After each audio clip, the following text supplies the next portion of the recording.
This attack is eerily realistic. Everything is sexist. Everything is racist. And you have to point it all out.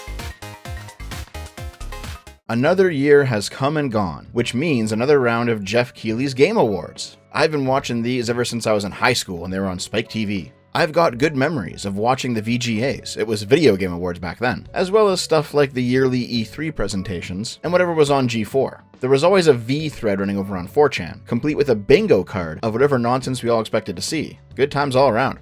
All things considered, this year's Game Awards were actually pretty tame. There were no big meme moments, no Bill Clinton kid, no fuck the Oscars. Fuck the Oscars, you know? Fuck the Oscars!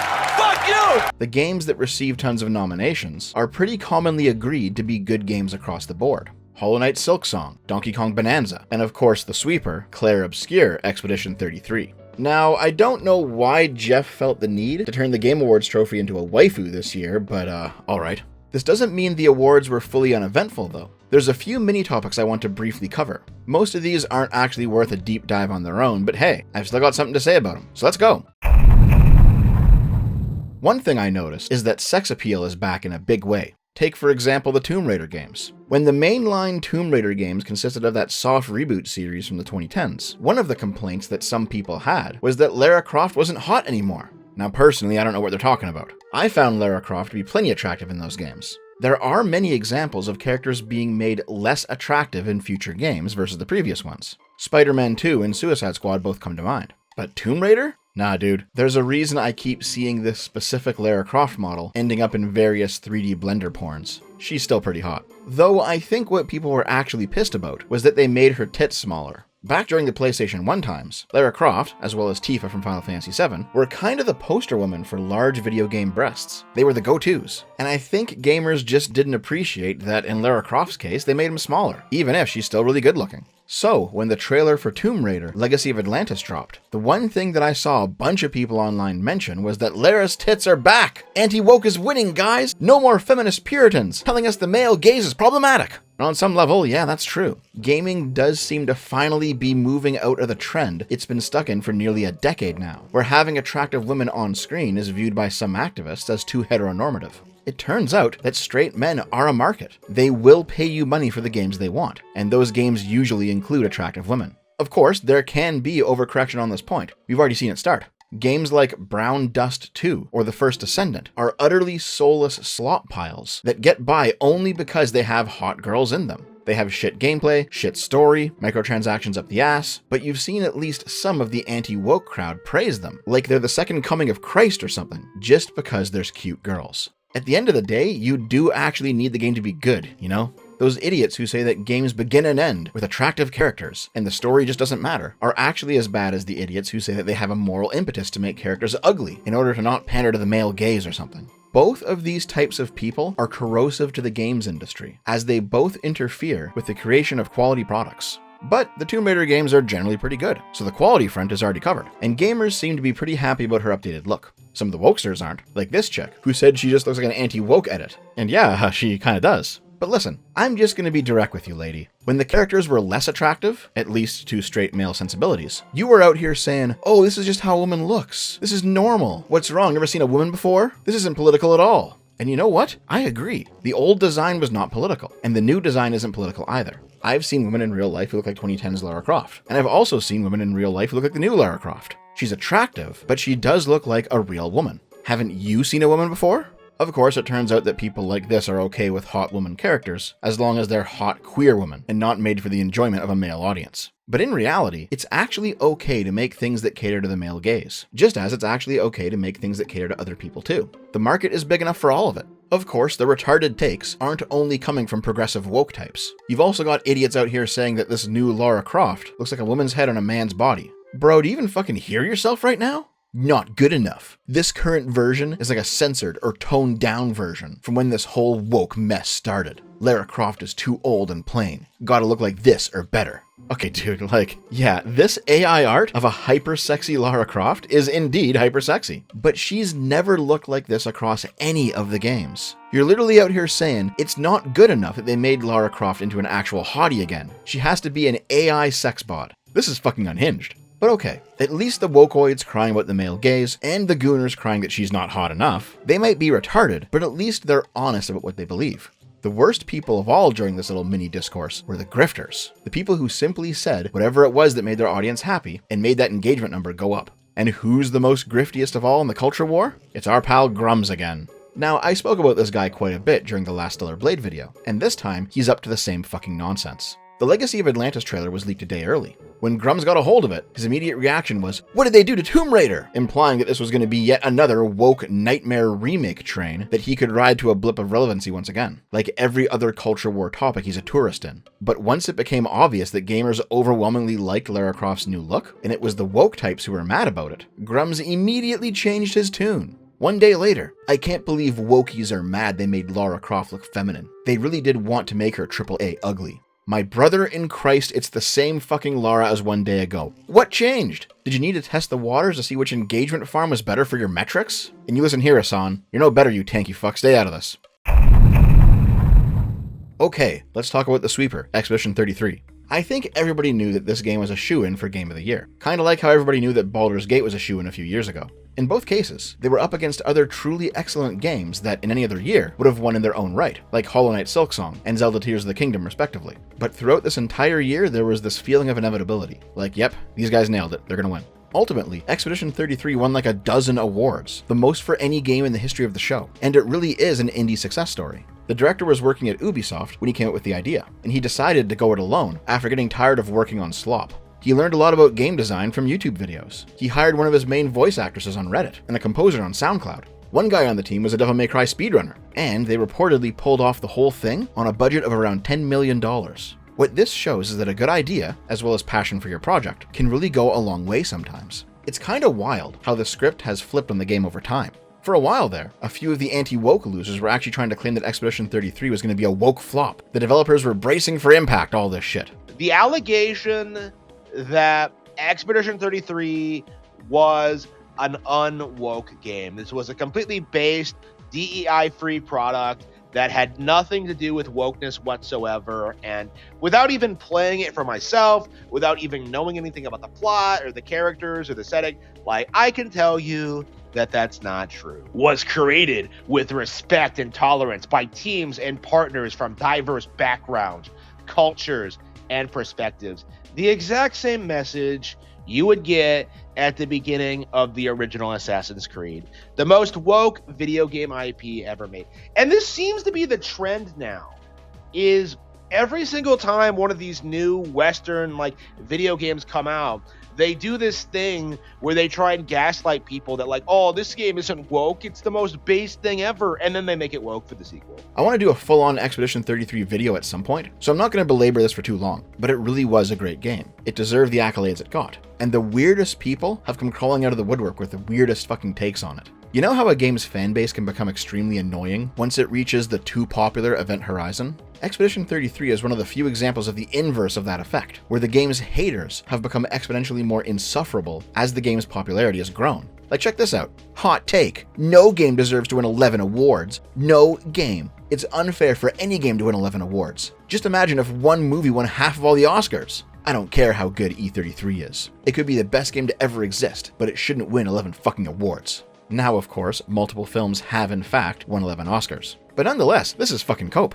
What is driving all of this irrational hatred? Well, some of these takes are legitimately just differences in opinion. For example, Hollow Knight Silksong and Hades 2 did in fact have great art direction. If either of those games won, I would have got it. But E33 also had great art direction, and it makes sense why they won. This take is just a difference in viewpoint, not a big deal. But check this out. People need to die for this. Fucking why, dude? We really just watched the most obnoxious industry plant studio get handed Game of the Year, and a ton of people cheered. Then folks wonder why Nintendo quietly distances itself from this stuff and focuses on making games people actually want to buy, not on sob stories. Hold on a second. You think Nintendo isn't the mainstream? It isn't part of the industry doing the so-called planting? You know, sometimes a thing actually isn't faked, like not everything's a conspiracy theory. Sometimes a person gets arrested or indicted because there's real evidence against them, not because the system wants to punish them. Sometimes somebody wins an election because they got the most votes, not because the ballot boxes were stuffed. And sometimes a game or a movie or a show wins a bunch of awards because it's actually good, not because the show is rigged.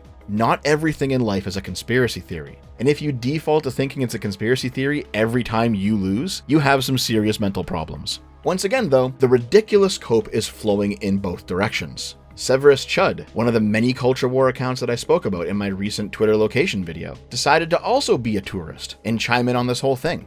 This is why Kojima lost and why Expedition 33 won. When you cater to the DEI crowd, you lose. Ah yes, Hideo Kojima, a man famously known for his hatred of hot women, you fucking bowling ball. Listen, the whole hot girls make the game good narrative, I can see why you might apply it to Tomb Raider. I disagree, but I understand. But it does not apply to Expedition 33. Expedition 33 has an incredible story, amazing music. If your only way to engage with video games is on the level of, is the girl hot, you're missing the fucking point. Ghost of Yotei is another game that I want to do a longer video on someday, but here's a quick rundown. The lead voice actress of the game, Erika Ishii, went viral after her old pro-Antifa social media posts were dug up, because although opposing fascism is good, it turns out that Antifa is actually just a group of street thugs who like to riot and destroy property using the flimsiest of justifications. So when Ghost of Yotei was nominated for a bunch of awards this year, we all knew that it wasn't winning anything, and it didn't. As I said earlier, E33 swept the show, and I think Ishii is smart enough to know that. She was invited to the event because she was nominated, but nah bro, we all knew that Yotei wasn't winning shit. It's not a bad game, it's an okay game, not as good as Tsushima, and certainly not as good as Expedition 33 or Silksong. Yotei is an also-ran, a solid, functional, average game that is worth picking up on a sale if you're into that sort of thing, but it's not a Game Awards winner. So, when the games were announced and the camera panned to Ishii, she was chowing down on a bucket of popcorn. To me, this is a sign that she knew she wasn't winning. She ain't getting out of that fucking seat, bro. Not with a mouthful of popcorn. So, why did people start posting this clip saying, LOL, she thought she was gonna win? No, she fucking didn't, dude. Yeah, Erika Ishii is cringe, we get it. But were you this desperate for a dunk on her? Nothing in any of her appearances during the stream made me think she thought she was gonna win. Quite the opposite, in fact.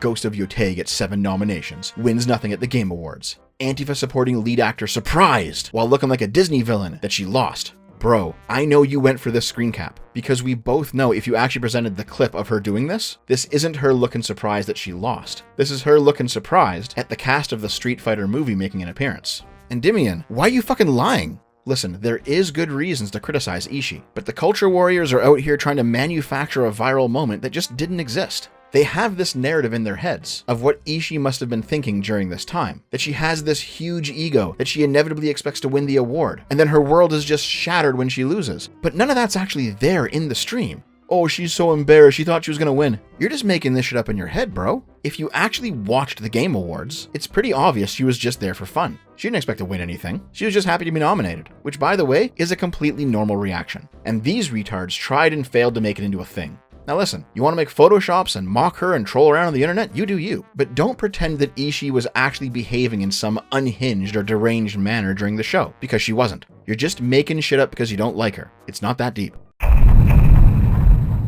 Which brings us to the final story of the day. The anti-woke streamer Smash JT attended the Video Game Awards in person with his son in tow. That's actually pretty cool. However, a lot of people, and I mean a lot of fucking people, were angry that he was allowed to be there. Now, if he simply bought a ticket, then he has every right to be there. It doesn't matter if you don't like his political views. He bought a fucking ticket. He's not being disruptive. That's that. But if he was actually invited as a guest, since he does have a channel with over 100,000 subscribers, then the progressive activist types were taking that as Geoff Keighley endorsing Smash JT's views. Which, by the way, is some anti-liberal guilt by association bullshit.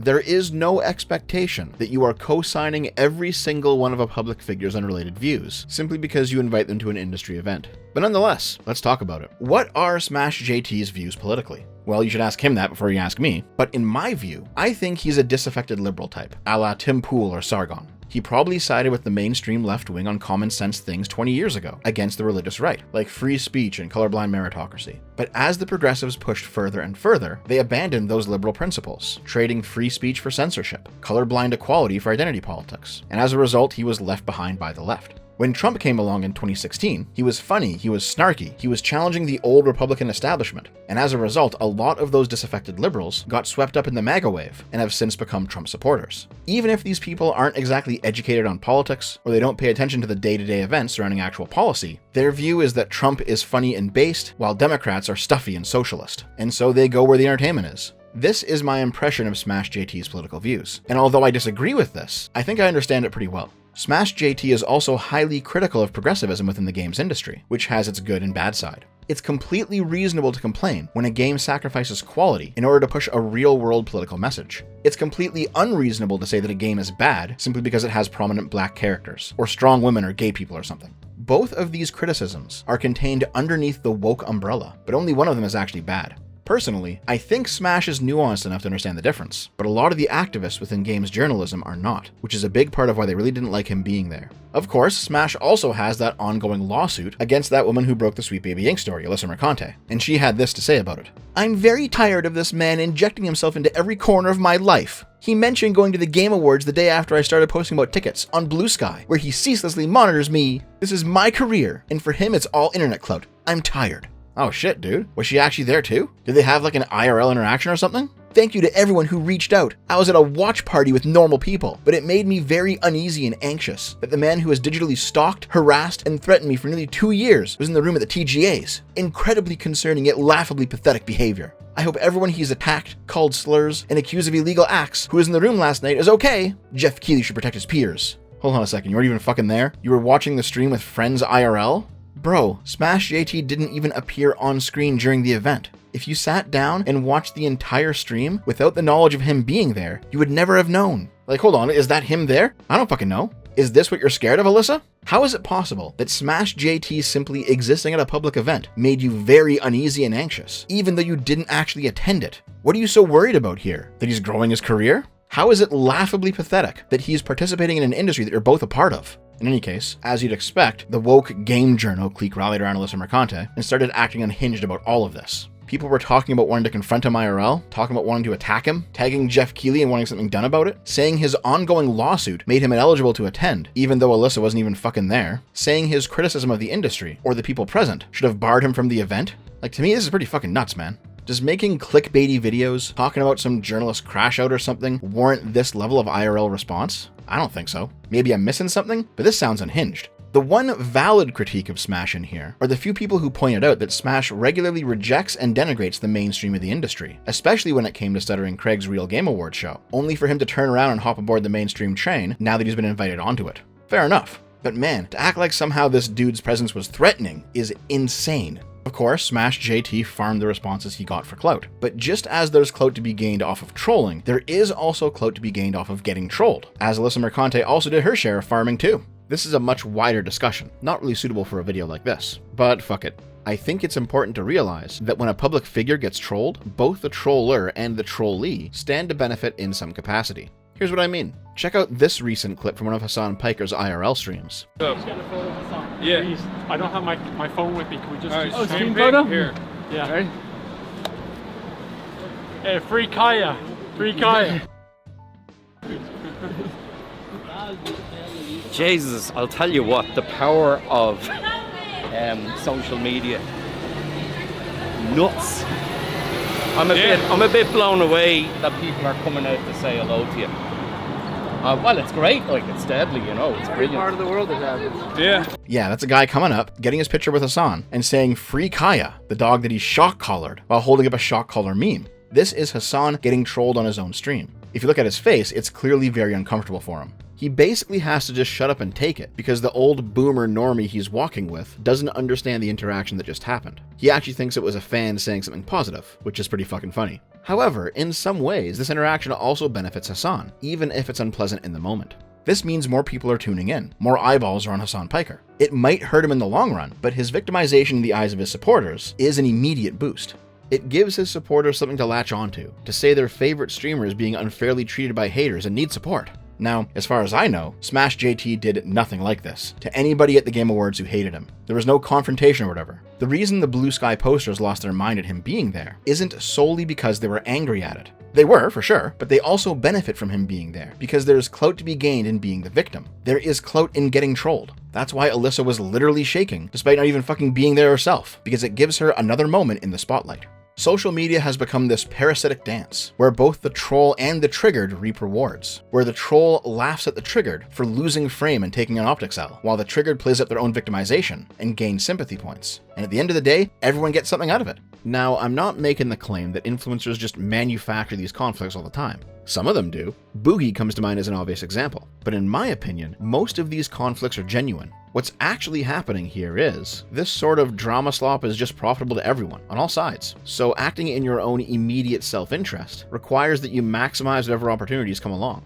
Not responding to drama might be better for the long-term health of your career and your channel, as well as being classier, but it does mean that you're leaving money on the table in the short term. The only real problem with all of this is when it becomes hypocritical. Like, for example, let's take this guy. This is some smaller anti-woke slopper. What happened to Ghost of Yotei? I thought it was good. Guess not. Well, hold on a second, dude. What happened to the Game Awards? I thought they were woke. I thought they were bought and paid for by the mainstream LGBTQ corpos and their Access Media lapdogs. If Ghost of Yotei really was the woke darling game of the year, and the Game Awards truly are corrupt, like you say they are all the fucking time, why didn't Geoff Keighley put his thumb on the scale? Is it because the Game Awards aren't actually corrupt, and Yotei's loss proves it? I mean, yes, but these guys will never actually admit that. If they did, their audience would immediately turn on them for being a mainstream shill. Alright, let's check this video out. Because the journalists are the one in charge with who gets nominated, which is why it's here, because they were simping for this game. They were buying in on all that Circana bullshit. They were pushing it as hard as they could, and it was all bullshit, but they, remember, the journalists are trying to convince you they're right because they're telling you how great this game is, while they are cementing that fact with them voting for all these fucking nominations. But then when the rubber hit the road, 0 wins. You know that it's actually completely normal for a game to be an also ran, right? Like again, the 2023 Game Awards. Zelda Tears of the Kingdom was nominated for a ton of awards, but Baldur's Gate 3 swept. That doesn't mean that Tears of the Kingdom was a bad game. Being nominated is itself still pretty good. Look at this. What is going on? This belt is saving us from this continuing. It's pulling it in some. Wow. There's a whole video somewhere. There it is. Here's the fucking video. This, again, awkwardness. Weird. Cringe. Very unskilled, uncoordinated. Holy shit. And awkward. Awkward at the end. This is like back in Rome when the fattest people were the rich people who did nothing. She literally, I think, does nothing. She goes home and eats and watches TV, licks up her wife, and then fucking watches some more TV and eats. She was pounding the popcorn. She was smashing her face of popcorn. Every time I went to her, she's like, I was like, oh my God, did she get another bucket? Like I said before, you want to make fun of Ishii's parents? You do you, I don't care. But don't pretend like this is an argument against the game. But yeah, people get very mad at this. And they tried to talk about the Golden Joystick Awards. And how, oh, no, actually, it won Console Game of the Year, actually. Let's just talk about that then. We want to talk about the Console Game of the Year. This is what I like to call a pity fuck, okay?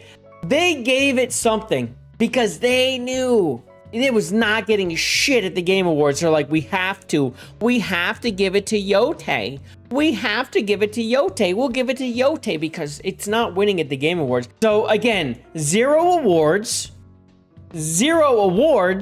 and I'm sorry, I'm talking about the Game Awards, not the absolute joke of the Joystick Awards. Hold on a second. What exactly do you want here, dude? On the one hand, you're losing it because Yotei won at the Golden Joysticks. But on the other hand, you're laughing and dancing around that Yotei didn't win at the Game Awards. Do you just want to be triggered over this game's existence? Is that it? So many culture war losers fucking do this. It's based when they win, it's rigged when they lose. Corporations are simultaneously greedy capitalist pigs who only care about money, but they're also these woke communist propaganda machines who are happy to lose money if it means indoctrinating people. Get woke, go broke is a truism, until a woke game like Baldur's Gate 3 is a massive success. Then suddenly that phase vanishes, at least until the next cycle. I have no love for progressives and socialists in real-world politics, but that's real-world politics. In video games, there's now an industry of anti-woke slop tubers out there who contribute next to nothing to any conversation, and they clearly just repeat the same dozen talking points on repeat. And you know what? They can do that. That's their right. Free speech. Sometimes they're right, sometimes they're fucking retarded, but honestly, it's pretty low stakes to have a shitty opinion on video games, all things considered. Doesn't really matter. However, a lot of these people also bridge over into real-world politics, where the stakes are much higher, and they still bring over their shitty fucking takes, their bad reasoning, their cognitive biases, into a domain where it actually matters quite a bit more. This is, for lack of a better term, the Gamergate effect, where both the SJWs and the anti-SJWs, the feminists and the skeptics of 2014, believed they were correct about the games industry, and therefore they also believed they could simply apply the same template of analysis onto other domains, like, for example, real-world politics. But it doesn't work, and on both sides, their political takes ended up being fucking cancerous sometimes. Like, you know what? I think I know a lot about video games. I know a lot about political theory. I know a fair bit about literature. You know what I don't know about? Cars. I couldn't tell you the various makes and models if I tried. I couldn't tell you what I'm looking at if I popped a hood. I know the basics of how cars work, but I'm not a car guy, which is why I don't make videos about cars. I don't post tweets about cars. But the culture warriors on all sides have not learned this crucial lesson yet, that they just shouldn't talk about something that they don't know. They can talk about it, they have the right, but they shouldn't, because they're ignorant. My extreme annoyance at the game journos, like the Alyssa Mercantes and the Nick Calderas, isn't solely because they have bad video game takes, though they do have bad video game takes. It's also because they talk politics, and their political takes are fucking garbage. It's clearly not a topic they understand. They're just virtue signaling, and it's painful to listen to them blabber on about nonsense. And at this point, this is kind of how I feel about the anti-woke crowd too. Here's the most recent example that I can think of to really show you what I mean. A few days ago, the White House finally dropped the Epstein files, and they are hilariously redacted. It got to the point that the few files that did actually accidentally mention Donald Trump ended up getting retroactively pulled off the fucking website. Considering that Trump's Attorney General, Pam Bondi, said months ago that Donald Trump is in the Epstein files, it's a reasonable assumption that at least some of these redactions are meant to protect Trump from political fallout. Trump has spent the past year purging the executive branch and filling it with loyalists who will do as they're told with few questions, calling into doubt the impartiality of these redactions. And we all knew this is what it was going to be. Anyone with their head on straight knew that this is what Trump would do with the Epstein files. It's why he hemmed and hawed and deflected and ignored until he could no longer dodge the issue. However, another anti-woke streamer, Madam Savvy, was royally pissed at how this played out. And you know what? Fair enough. How the Trump administration has behaved regarding this issue, and many others, has been fucking bullshit. But keep in mind that, like I said before, we've known that Trump is in the files for months now. At the very least, I don't have egg on my face for supporting a guy who, while it's not completely confirmed, is looking more and more like he's involved in the Epstein shit. Meanwhile, less than 24 hours before Savvy's crash out, she was posting shit like, "That's my president." Oh god. This is what I mean. When Savvy is doing autistic deep dives into censorship of video games or anime, she's doing her best work. Those are clearly her areas of expertise, and she knows what's going on. But man, when she talks about, like, real American politics and policy, she's just completely out of her depth. And that's okay. Not everyone has to be involved in everything. It's totally fine to not be politically engaged. It's totally fine to not know much about politics, in the same way that I don't know much about cars. But the fatal weakness of the anti-woke crowd is that although they've accurately identified progressive propaganda in video games as an actual problem that needs to be solved, they've also extrapolated that out into real politics, where things are very, very different, where journalism serves a different role, where institutions function completely differently and have far more oversight, where the goal of that domain is completely different. And it turns out that simply choosing whatever faction is anti-woke is actually not good enough to ensure that you've made a good political decision. This is something that Americans are currently learning the hard way, and the anti-woke culture warriors gotta learn it too. Just because they're sometimes correct about video games or movies doesn't mean they're correct about politics or anything else really.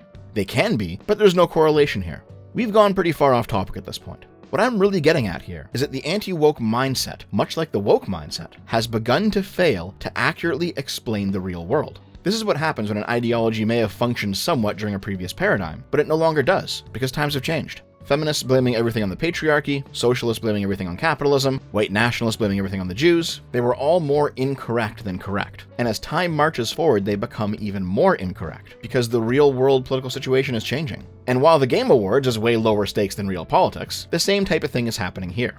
The Game Awards is actually not some woke corporate nightmare that is totally bought and paid for.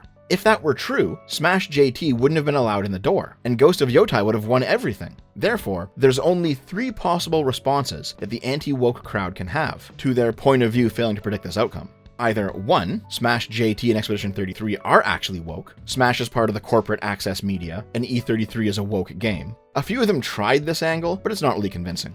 2, they must admit that times are changing, that the Game Awards are not actually just fully corrupted with no integrity whatsoever, which almost none of them are actually willing to say because it would piss their audience off. Or 3, they just ignore the contradiction and move on to the next node in the culture war, which is what most of them actually did. It's actually really cool that Smash JT was allowed to attend the awards. It's really funny that the journos lost their shit over it. But the fact that this even happened at all shows that, on some level, the anti-woke crowd is wrong about how the awards actually function. Even if they were far worse before, they're getting better now. And isn't that what we want in the end, for things to get better? Is this not a step in the right direction? If you're still out here crying about corpo or journo influence in the Game Awards, just remember that the Player's Choice Award, where it was only a popular vote and nothing else, was absolute fucking dog shit. Yeah, the people aren't any smarter, guys. In fact, in my opinion, the only reasonable complaint is that Ishii was allowed to keep her big fat bucket of popcorn, while Smash had to dump his out in the lobby. That's the real corrupt, woke, corpo, journo injustice right there. The popcornless underclass needs to rise up.